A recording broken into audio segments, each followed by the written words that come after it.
Football fans, welcome to FOOTY Prime bonus edition. As we mentioned in the last podcast, each week we'll be interviewing some major players and stakeholders in the game.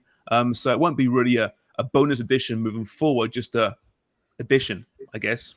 Sharman, Forrest, Dunlop's here, joined today for the second time on our show, so we didn't offend him last time. It is CONCACAF President, FIFA Vice President Victor Montagliani. Victor, welcome back to the show. Appreciate it. Hey, James. Great to see you and great to see everybody, and I hope everyone's doing well. So last we spoke, I think we were touching on the new CONCACAF World Cup qualifying format, and I think you mentioned, it's not perfect, but all things considered, it's the best we have. Now, all these months later, and I love it. It's amazing. It's so much fun. Now, am I just being blinded here by Canada's brilliance and what they're doing, or is it actually a really good format after all? Well, listen, I mean, some of it we were forced to just because of the calendar issues. And as you can see, we've had issues in other confederations, like in Common Ball, for instance, who had to cancel March. So, we actually kind of hedged our bets a little bit on what we thought was going to happen. And we got it right. We got it right in terms of the timing. We also got it right in terms of, I think, the format by expanding it, because I don't think there's one team, notwithstanding some teams probably are disappointed in the results, but I don't think there's one team that you can't say didn't deserve to be there in this octagonal.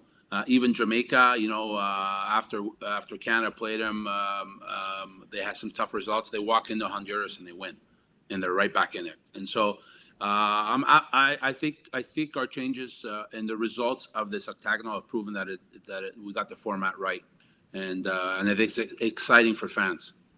So, Victor, moving forward, is this something that we're going to see in the future, continually to be that final group of 8? Because it certainly seems to be exciting and something that everybody's enjoyed.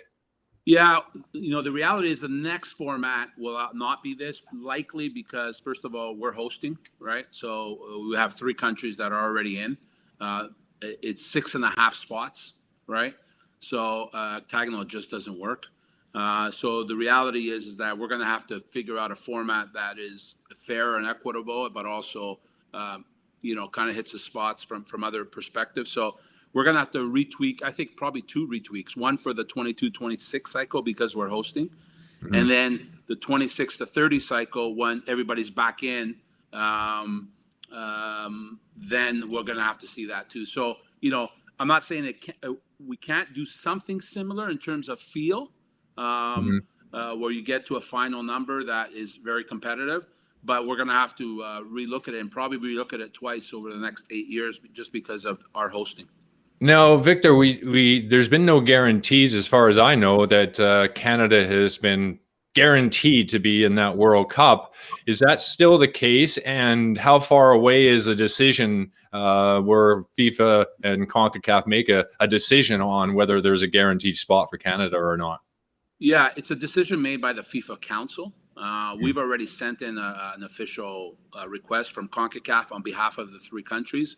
It should likely be decided here very shortly. I would say, definitely before we go to Qatar. So I would say Q1 next year. I don't really see any issues. I don't see why in the first time in the history of the World Cup, you're not going to have those. And then, what are you going to do? Say, okay, you can go in, you 2 can go in. The third one, you got to qualify. So I don't really see it being an issue, but it hasn't been finalized yet. Victor, so we've chatted for many years about Canadian football, and often it's lamenting missed opportunities, bad results, the frustrations of being a Canadian fan. But then last week happened, that Wednesday, and not just the result, but that goal by Alphonso Davies. Have we reached the tipping point, do you think, in Canadian acceptance of this team, of this sport, or are we still not quite there yet? Yeah, I mean, it was a hell of a moment. We all know that. And it was a moment not just because of the goal, but whatever. But listen, I think also we need to, and this is, we've had other similar moments, not that unbelievable, but we've had moments in this program where we thought we were there. So we need to be a little bit more calm, I think, because the moment is when you qualify, not when you beat Panama 4-1. So that's the moment is when you qualify. And, and I'm sure, even when we won the Gold Cup with Craig and Net, we thought that was the moment that this program was going to go to the next level. In 2007, when we went to the semifinal, we've had other moments. And even this program itself, I think really what changed this program, it's been a decade in the making. And I know we've had some frustrations, but when we had that debacle in Honduras, we all remember 8-1, that's when the program changed. Because from that day on, the professionalization of the men's national team program went to another level. And I know that, federations are always kicking horses, but you got to give credit to the CSA for professionalizing a lot of stuff people don't see behind the scenes, little things like, not cramming a 6'4" keeper that plays in England into economy class ticket, making them go into a business class ticket. But you think that, well, come on, how can that make a difference? Trust me, those things make a difference. And the one thing that I know that happened is that the mindset was when you walk through the door, we wanted the customer experience, right, to be a 5-star experience. And the customer is always the player. Because if the player is not happy, I got news for you. You're probably not going to have a good product. And that mindset changed about a decade ago. And slowly but surely, all of a sudden you start getting players, even the coaches. John's done an unbelievable great job, and we all know what John is. I mean, I hired John into the CSA, so I know what John is on a personal level. But also the coaches we've had leading up to John have done their bit to get us where we need to get to. And so I think this is what it's important. And the moment, Brendan, will be when we qualify. So let's calm down. You're right, Victor. I mean, we were banging the drum. I've known you for absolutely decades, and going back to in the day when in British Columbia, talking about just if we're going to compete in a sport where the whole world is competing, we can't go about this half-assed. We need to be professional. And when we look at our staff that we had, God bless them. I mean, they were a great staff. They're great coaches. They were passionate. They're brilliant. But we have our goalkeeper coach, Kevin Muldoon, who did a terrific job. He's also doubling up as the kit man. And, it just was never going to be at a level where we were really going to compete. But there's also other things, Victor, that come into play. And I think that you have to mention the MLS situation where Canadian players for the longest time were playing as foreigners in the United States. American players could come into MLS teams in Canada as non-foreigners. Really unfair. Mm-hmm. Don Garber in the MLS really fought against that. But it wasn't until we had somebody of authority like yourself to be able to push that. And it's made a massive difference for the opportunities. And you can see with our national team now, a number of them have touched the MLS at some level, whether it's an academy or whether it's been brought in through university or various other levels. That's been a massive thing for us. Do you agree? Yeah. I mean, listen, it's all about exposing your players and assets to more markets. And we were in a very limited cocoon. And now, now if a player, like for instance, if John Osorio all of a sudden, you have an asset there, and if he wants to go play in the U.S., he doesn't have to worry about it. Tajon Buchanan, does he sign in New England, for instance, as a Canadian, if that rule doesn't change? And there's many other stories like that. The keeper in Minnesota is another one. So I a big change. I think the MLS has been a big driver of development for the national team.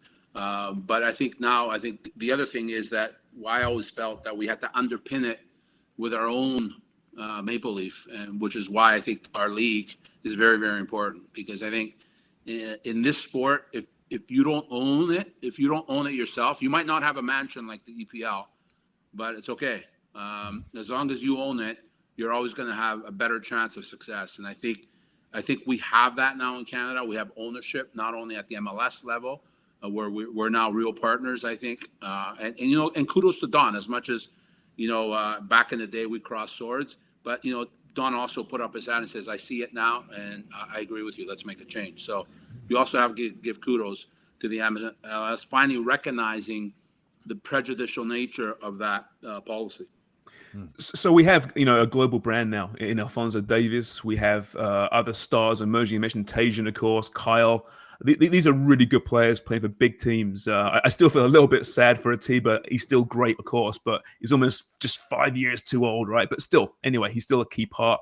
But whose job is it now to market these kids? Is it the CSA's job? Have they got the funds to do the right thing and get these kids' faces and names emblazoned everywhere across our country? You know, it's like raising children. It takes a village to raise a child, right? It's not just on the parents. Of course, the parents are key to that culture, and you can't just rely on the CSA. That's unrealistic. If you look at the stars of the world, so for instance, Mo Salah, is he really marketed by the Egyptian Federation? Not really. I mean, he is, I'm sure, in some capacity. The CSA will do theirs in their capacity. In fact, I just saw something the other night in Edmonton where Alfonso spoke to the Edmonton Oilers fans or something during a game, which is fantastic. So I actually think there is a responsibility there, but it can't just lay there. It has to be done at every level. And, it's really the industry of our sport in our country, quite frankly, shows like this, where those names need to be spoken of.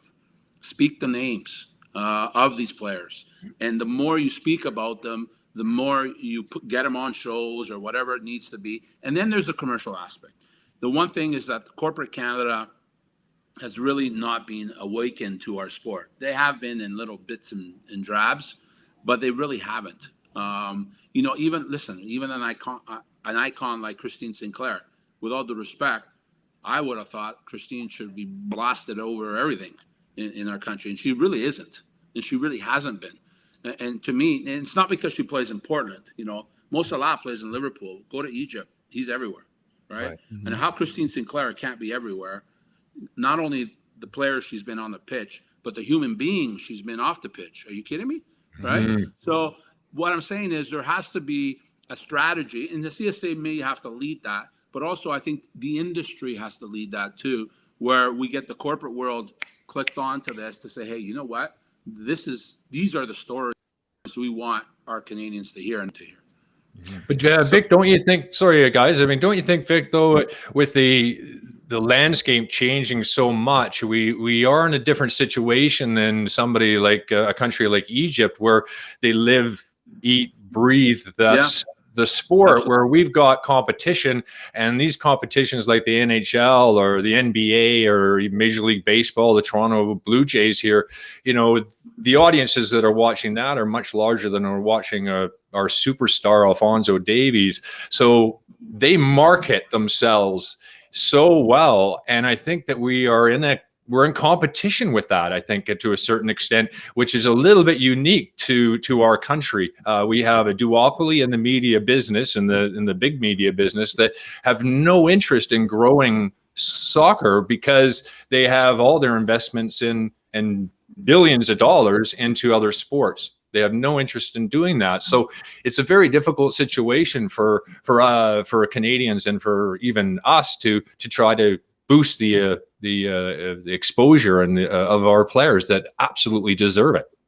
No, absolutely. And I've spoken before on I think the lack of, what I call real heartfelt, intimate investment that needs to be done by the media that I've seen in other jurisdictions. And we do have competition, and I understand that and I get that.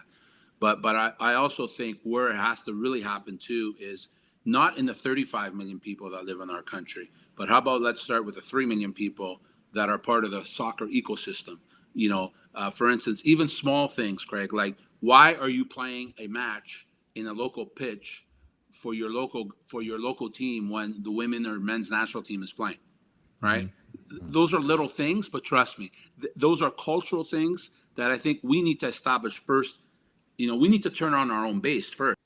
The 3 people that consume football, right? Mm-hmm. That's the base you got to turn on, because if you don't turn that on, it's going to be a little harder to turn on the rest of the pyramid in our country, who are casual fans or whatever. And so I agree. I think we are. It's not the same dynamics. We are a lot more competitive, but we also have the power of social media that's now changed the landscape. And I think those are all tools that we have to look at from a strategy standpoint to really turn these names and these players, both on the women's team and on the men's team, into household names.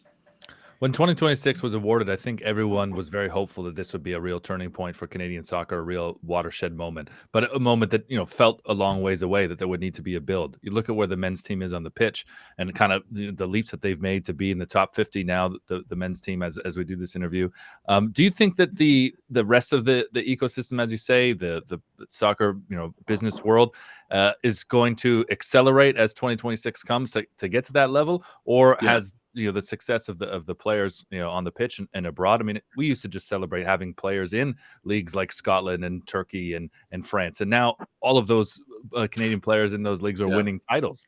Do you think that the business community in that will get to that level before 2026? Yeah, I think I think major events are always a key to any success for a sport, and especially in jurisdictions like ours, as Craig just said, right? It's very, very important. Because those are key indicators. But what really needs to happen is that we need to really have the right strategy so that the legacy continues. That it's not just the lead up and then you have play your matches and then it's all over. And so I think that is why it's important to really leverage what's going to happen in 26, not in 26, but now in 21, 22, 23, leading up, and then after as well. And because to me, the real, there's official legacy programs, and in 26 we'll have some of those, of course, and they're all great. A lot of them are social responsibility. But to me, one of the real legacies is how many consumers of our sport can we create? How many pilot lights can we turn on young people that go on to become, footballers, administrators, consumers of the game? And so to me, that's the real legacy, and that's where the tipping point has to happen. That, to me, what 26 is really all about, is what can create to really create a footballing nation. Yeah, it's a great point. Go ahead, Greg. Well, one of the things you bring up a good point, and when we produced and this show and had the ideas of Footy Prime and how we go about it, we decided to bring in people like Dan Wong, who is our producer, but he doesn't know a lot about the sport. In fact, he knows nothing about the sport, but it actually is a good thing. So the questions that he asks are questions that we're hoping that maybe, just fans that are interested, but there's so many things about our game that are so confusing for some people that they just, you got the UEFA and Europa and Gold Cup and World Cup and what's going on now, and it's a large sport and it's very very difficult to follow. So bringing in somebody like Dan and to actually ask those questions to try to help out with the building of the sport from people that just might be a little bit interested but don't know a lot about it. Yeah, I know. Sometimes at home, there's a game on all the time, right? Doesn't matter from where. And my missus goes, "So which game is this now? Which league is this? Which competition is this?" Yeah.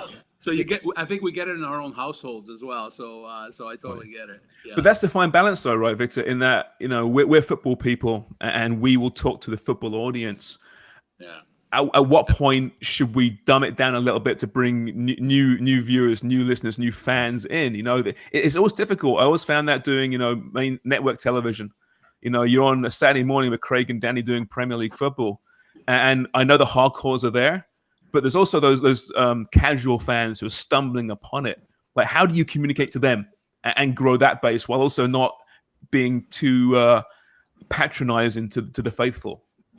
Yeah, and the problem with that sometimes, we've all been in those situations where you might not visibly roll your eyes, but internally you're like, "Are you kidding me? I really got to answer this question." We've all been there, right? And this interview, for example, right? What's that? This interview, for example, a few times you've thought, "Oh, Christ!" You got to see some of the interviews I've had. I'm like, really? But those are moments, I think, that are educational moments. That those are opportunities, right? It's like running a business, right? The best form of advertising is word of mouth, quite honestly, right? So, and you're right. I think we need to, especially in our country, recognize that and be a lot more, And listen, I mean, I was out of country and I caught the national online, and they had the result of the Panama game and Fonzie's goal on the national.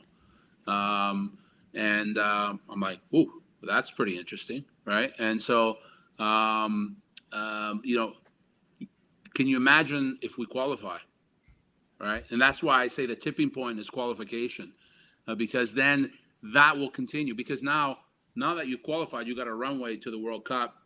You know, mainstream media is just going to go crazy, right? And that's going to lead to this buildup, right? We've seen it to a degree in the U.S. where it's a much more competitive environment. You know, NFL, NBA, and you've seen it, and you've seen also when they didn't qualify for Russia, how much it hurt the sport in the U.S. I've seen it. I live in the U.S. pretty much, and it really hurt the sport because they were out of the conversations of, you know, in the offices and whatever, and so and it hurt the sport. And I think for us, it's hurt our sport that you know we didn't qualify. And I've always said, and you know, Craig mentioned earlier about discussions we've always had around the coffee tables or the bars between, you know, football guys, and we always said it was always about the World Cup, and that's not an elitist comment. That's a reality comment of our business and the way the business of football is set up. Okay. And so, and what is important is to identify what the World Cup means to you. So if you're a soccer mom in Vancouver, the World Cup for you is not that World Cup, but is about that player. But understanding that that player, although they'll never play in the World Cup likely, that they are now walking into a world that's it's all geared to that. And it's very, very important to understand that. You got to find your place in the game. And other countries understand that, you know, in what we call footballing countries, they understand that they're never going to play in the World Cup. Their country might not even play in the World Cup, right?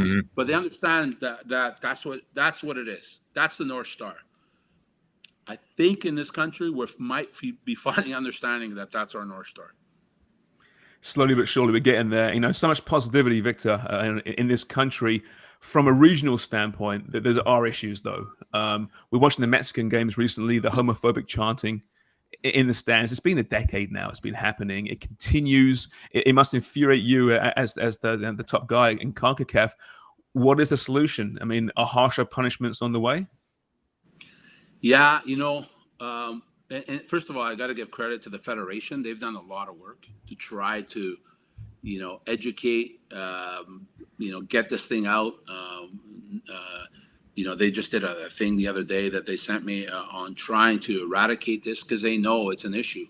You know, I could say that, you know, up until recently, they really hadn't done it. But I think in the last 3-4 years, the Mexican Federation has really put a campaign together. And you know, and I get it. Listen, you're in a stadium, your team's not doing well, you're mad at the player or the coach or the referee, whatever. I get it. We've all been there, and we've all used words that you probably shouldn't use. But you know, I think as a collective to have a chant like that is just absolutely offside. There's no room for it. And by the way, fine, okay, you started it, but now you know it's not appropriate, and now you know you're hurting your own team. Why are you continuing to doing it? And I've said, and the Mexican Federation has said, is if you're going to do that, you're not a fan of Mexico. Take the jersey off and stay home, right? And this thing of that, you know, I've heard at times, oh, it's part of the culture. Are you kidding me? You're telling me you let your children run around your home chanting that word? It's not culture. That is not culture, right? It's like saying hooliganism was you know, a culture of what, you know, what happened in the 70s and 80s in Europe. It's not, right? It's, you know, it's reflective of the society and the economics that I get, but it's not culture. And so there has to be, yeah, I mean, listen, they're going to get, I'm sure the last chant that happened, I think it was in the Canada game. It's in front of the disciplinary committee of FIFA. I'm sure there'll be sanctions coming out. I don't know what they're going to be. I mean, they've already played one game behind closed doors. I just saw somebody else just got sanctioned, Panama, I think, behind closed doors. England for too. Their next game. Yeah. And so, and you know, listen, this is not a CONCACAF thing only. We see it in Europe. Quite frankly, not that there's different degrees of racism, but some of the stuff that even goes on in other confederations is almost a lot worse in a lot of ways. And I, to be fair, hasn't really, in my opinion, been dealt with probably the way it should have been dealt with. But, you know, the thing is that, you know, I don't, as a president of CONCACAF, I don't decide what the penalty is. You know, we have a judicial system, right? And those judicial bodies, people have to understand that. Hey, Vic, why don't you just kick Mexico out? I can't. Like, you know, it's like we have a system where when there is an action of discipline against a player or a club or whatever, it goes to a judicial bodies. The people on the judicial bodies are independent members of that body. They get the case and they decide. And then there's an appeal process. And there's actually 2 levels of appeal because you can go to CAS. I don't get involved in that. There's a lot of instances where Victor personally would have banned players, would have banned, and so would have you. But it goes to a judicial body. So it's not it's not whether it's CONCACAF or FIFA or UEFA or Commonwealth. They can't ban those situations. There's a judicial process, just like we have in society. Do you find a way, Victor? Sorry, do you find a way in your position? Do you find compelled to be drawn into that eventually? Obviously, with the corruption in CONCACAF, you were. That's been cleaned up now. You managed that. This isn't a big issue, you know, across the world. Yeah, it's a massive, we saw Hungary during Euro. It continues every single game. Yet they get a ban, maybe 2 games. It's not enough. I mean, obviously it infuriates you, but eventually, do you see yourself affecting change? Yeah, I think at some point, and we have done it on the more on the risk management side, right? We haven't done it on the sort of punitive side. We've done it more on the risk management. What can we do to eradicate it? You know, whether it's campaigns, education, all these kind of things. So we've done it more on the risk management side, and we've left the other process to the independent process. But at some point, they might have to meet, and I think we might be getting there, as from a global football standpoint. By the way, not just in our region, because you know we've all seen some pretty shocking scenes around the globe as it relates to this issue. And that's right, Victor, because I mean, when you're looking at FIFA and CONCACAF and what are their responsibilities, obviously there is a responsibility morally from the international body to do something, but it's such an epidemic in so many ways right across Eastern Europe and all sorts of, you know, and nobody's really, you know, we see it in England as well. We don't want to, you know, people shouting about other countries who got their own issues and some of their own countries that seem to be throwing a lot of rocks, but at the same time, it's a cultural thing, and FIFA can only do so much before you end up playing in front of empty stadiums everywhere consistently. Yeah, and listen, you know, it's not just an issue in football; it's a societal issue, and you know, and I know that sports, especially big sports like Olympics, and for us with our sport, you know, but. We're there to be part of society. We're not going to fix society's problems, right? Of course, we have to play our role, and maybe a bigger role than maybe others, and I totally respect that. But in the same token, you know, we're not going to fix racism in the world. You know, when you have governments who still continue to sell arms to certain countries, and are not willing to still deal with countries that hold Canadians hostage, you know, it's kind of hard to say, well, you should be doing something in football. You got to be, really? Right? So, you know, but I think we can do more. The bottom line is, and I think we're going to have to do more because it is becoming more and more of an issue. And I mean, we're seeing certain governments also using football as their tool to empower their people, right? Which must really concern you. I'm talking about Hungary. I mentioned them again. I know it's not just them, but man, it's almost like a throwback to the 70s when right-wing England used football to empower their people. Yeah, and listen, the power, you know, I think in South America they call football la droga because it's like a drug, right? And because it's such a powerful game that the masses love, and it is so connected to the politics of a country. In almost every country, maybe other than ours, where, you know, in a lot out of the 211 countries, I would say the majority of those countries, the footballing president is more powerful than the president of the country. And a lot of times they become one and the other. And so I'm not saying that's a healthy thing. I'm just saying that's a fact. And so it shows you the power of football. And to your point, Brendan, about how football sometimes can be used for good things, and a lot of times it's a tool for maybe not so good things. Victor, quickly, what do you think? What is your opinion on the takeover and what we're seeing in the Premier League with the Saudi Arabians taking over Newcastle United, and effectively, are they separated from ownership or not? I mean, it's a complete monarchy, Saudi Arabia, but it's it's not the first time it's happened in England either, by the way. But it'd be interesting to hear your thoughts on that. Yeah, and I don't know the actual nuts and bolts of the actual ownership group, and I know that there seems to be two sides to this story, or maybe even three. This is something that it's interesting because in European football, I'm not sure what is so European about it anymore. In the sense of ownership groups at the top level are investors, foreign investors, players are coming from all over the world. It's a multinational corporation, and football is multinational. And the reality is, as it's become more multinational in every place in the world, look at the CPL, our little CPL. Atletico Madrid owns Ottawa. If I would have told you that 20 years ago, you would say, "What are you smoking BC Bud there, or what?" So, you know what I mean? So it shows you what the sport is. The question is, where do we put our judgment on it? And I'm always a little bit leery of I get it, but I'm also a bit leery of throwing stones in glass houses sometimes. We love to criticize other regimes or whatever, and sometimes fail to look in our backyard. And I'm not specifically referring that comment to this situation, but in another situation. So, I think that's a decision that I think the Premier League has to wrestle with, right? And at the end of the day, they're a league, they're their own private entity, and they decide who the ownership groups are. The Premier League is set up it's set up like the MLS, quite frankly, but with promotion and relegation. So those owners have to decide who they want to be part of the club.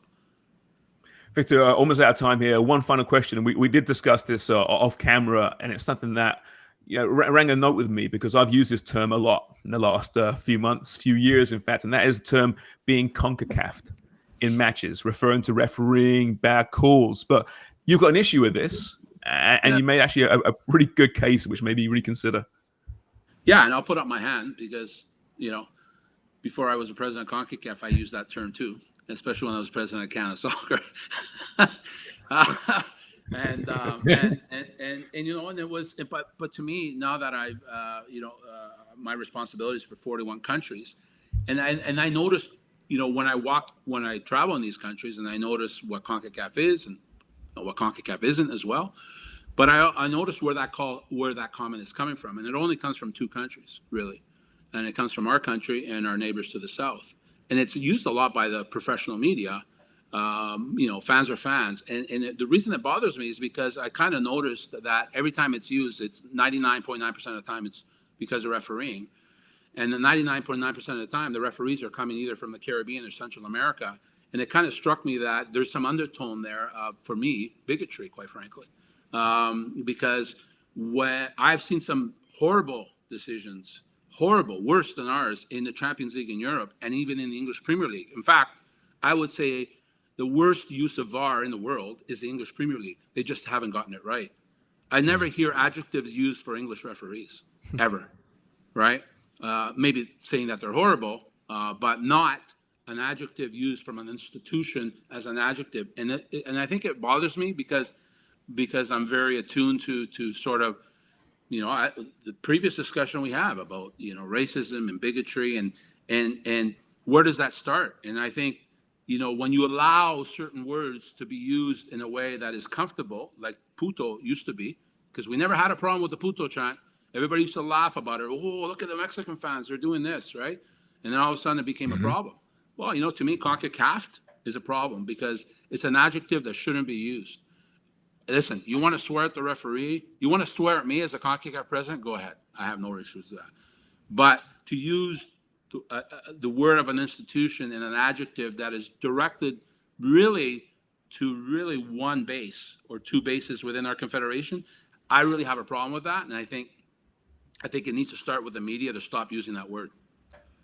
Yep. Great point, Victor. Point Great take. point. Point We're out of time. Thank you so much for this. This is a really great chat.